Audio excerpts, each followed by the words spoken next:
সাইদিকে পার্শ্ববর্তী দেশের নির্দেশে পরিকল্পিতভাবে হত্যা করা হয়েছে। ভারতীয় অগ্রাসনের বিরুদ্ধে বিরোচিত ভূমিকা রাখায় শেখ হাসিনা পরিকল্পিতভাবে দেলোয়ার হোসেন সাইদিকে হত্যা করেছে বলে অভিযোগ করেছেন আলাম্মা সাইদি ফাউন্ডেশনের ভাইস প্রেসিডেন্ট মাসুদ সাইদি।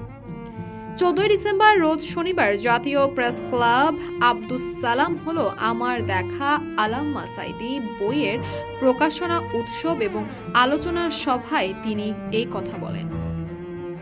সাইদি পুত্র মাসুদ সাইদি বলেন, কেন তারা আলাম্মা সাইদির কণ্ঠ স্তব্ধ করতে চেয়েছেন? কারণ ভারতীয় রাজনৈতিক ও অর্থনৈতিক অগ্রাসন যখন বাংলাদেশের উপর চেপে বসত, তখন সবার আগে বাঘের মতো গর্জন উঠত আলাম্মা সাইদির কণ্ঠে।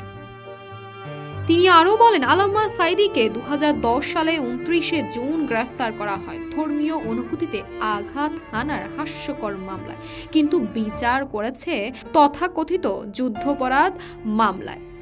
আলাম্মা সাইদিকে যুদ্ধাপরাধ মামলায় গ্রেফতার করার মতো প্রমাণাদি সরকারের হাতে ছিল না। তাকে অন্যায়ভাবে আটকে রাখায় মুসলিম উম্মার ক্ষতি হয়েছে। যুদ্ধ অপরাধে টোটাল অভিযোগটাই হলো একটা নাটক।